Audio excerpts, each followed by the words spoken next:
Never one for lofty rhetoric, he stuck to a banal message, the cliché frequently trotted out by election victors, "Change, my friends, it's all about change."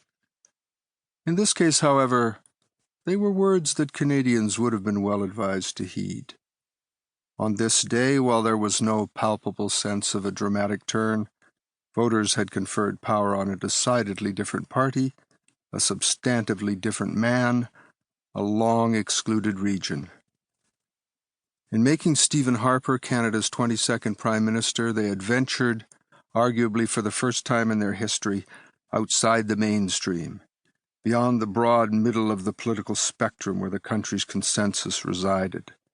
They were gambling on a leader from the conservative hardlands, one who had been a founding member of a party, Reform, that not so long before was seen as a threat to the Canadian way.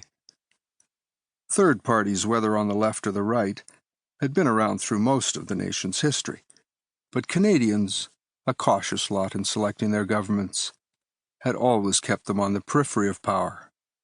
Harper had been made well aware of this during his time at Reform, and as leader of his successor formation, the Alliance Party. These parties had the image, an image that stirred the wrath of Harper, of being home to counterclockwise thinkers who could use some central Canadian sophistication. Voters east of Manitoba flatly rejected them.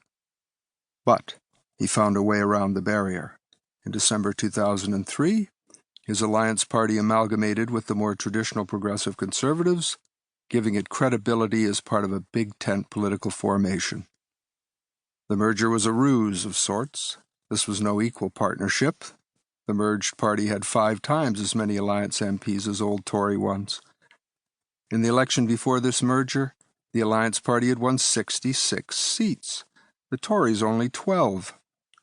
Before long, Harper won the leadership of the new party, making the domination of the Reform Alliance wing even more pronounced.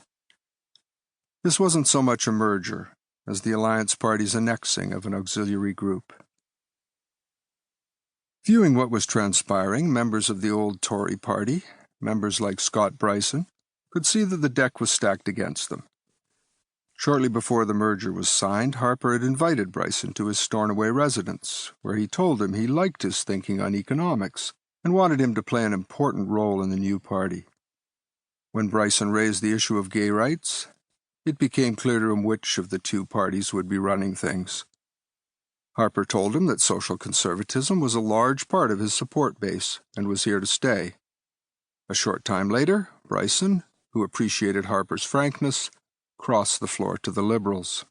He knew that the days of the old Tories were numbered, and that the choice for Canadian voters was no longer the same.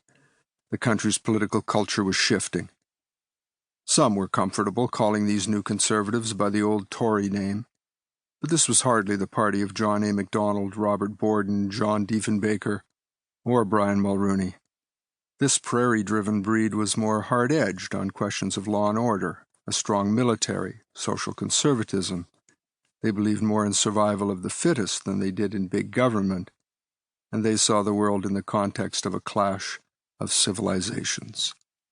These were orthodoxies that could be altered by Harper, a politician capable of pragmatic compromise, to fit the political climate.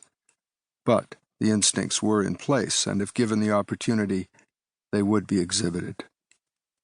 In place also among this breed of new conservative was a different temperament. It was an attitude not readily found in the traditional Canadian middle-of-the-road parties, but more common to a strain of American Republicans. It was a current of bitterness, an anger born of a sense of exclusion. David Emerson, the former British Columbia MP, had the rare opportunity of serving in the cabinets of both Paul Martin and Stephen Harper, and was thus well positioned to see the contrasts. He found the Harper operation so efficient, so disciplined compared to the scattershot Liberals of Paul Martin, but he couldn't fathom the intense level of acrimony. He had never seen this kind of thing with the Liberals, but with Harper and his men it was woven deep. Emerson spoke of them as viscerally hating their political opposition. Sometimes it was just startling to me. Liberal MP Keith Martin, who also served in both parties, standing as a candidate for the Alliance leadership in 2000, found the same as Emerson. Politicians who'd been in an environment that has